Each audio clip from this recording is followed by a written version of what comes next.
အားလုံးပဲမင်္ဂလာပါဒီနေ့ကျွန်တော်က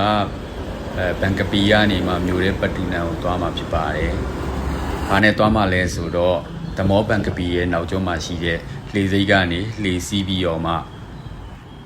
ပတ်တူနန်ကိုသွားမှာဖြစ်ပါတယ်။အဲ့တော့ကျွန်တော်နဲ့အတူအဆုံးထိလိုက်ကြည့်နော်။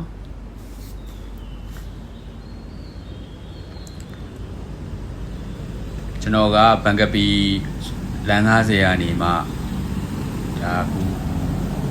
ဓမောဘန်ကပီရှိတဲ့ဘက်ကိုသွားနေရဖြစ်ပါတယ်အခုလက်မြင်နေရတော့ဓမောဘန်ကပီပဲဖြစ်ပါတယ်အဲ့မှာဆိုလဲပစ္စည်းတွေအများကြီးစုံနေမြို့ထဲမှာတဲတဲ့လူတွေကတော့ဒီဓမောဘန်ကပီကို BTS နဲ့လည်းလာလို့ရတယ်အခုလိုမျိုးပုတ်စီးပြီးတော့လည်းလာလို့ရတယ်တိုင်းကစီးပြီးတော့လည်းလာလို့ရပါတယ်ဒီကနေ့ကရာသီဥတုတွေကတတရပဲဆိုတော့လာလို့ကောင်းတယ်ရှူကင်းနေလည်းလာရပေါ့နော်အဲ့ဓမောဘန်ကပီရဲ့နောက်ကျောမှာရှိတဲ့လေစိတ်ကိုသွားမှဖြစ်ပါတယ်အဲ့မှာခုလမ်းမြင့်နေရတဲ့လေစိတ်ပါ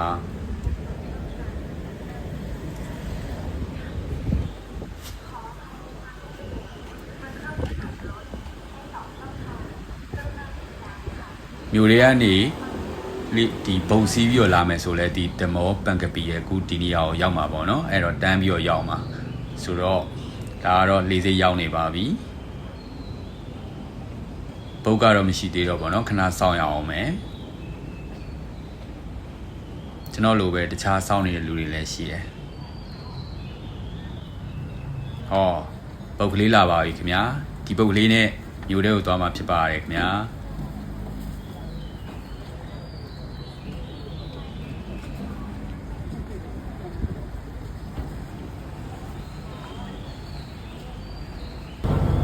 ကဲစားထွက်ပါပြီဒီမှာလေသူကအဲ့လမ်းကြောင်းပုံစည်းတဲ့လမ်းကြောင်းဟိုဘက်ဒီဘက်တစ်ချက်မှာကသူကစက်ကူပန်းလေးနဲ့အလှဆင်ထားတယ်စက်ကူပန်းလေးတွေကလေတပင်းချင်းကြည့်ရင်တော့တိတ်မလာဘူးထင်ရပေမဲ့သူကအဝေးကနေလှမ်းကြည့်တဲ့အချိန်မှာပန်းနေရတာအားလုံးပွင့်နေတော့တကယ်မှကြည့်ကောင်းတယ်ကြည့်ရလှရပေါ့နော်အဲ့တော့ပုတ်ကလေးစီးပြီးတော့ဟိုဘက်ဒီဘက်မှာရှိတဲ့ရှူရင်းတွေကိုလည်းခံစားလို့ရမယ်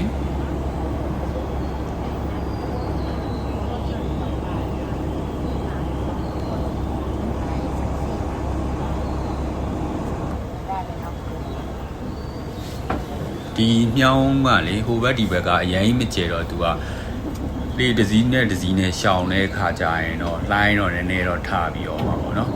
စီးလို့တော့ကောင်းတော့ညိတ်စီလေးဖြစ်သွားတာပေါ့နော်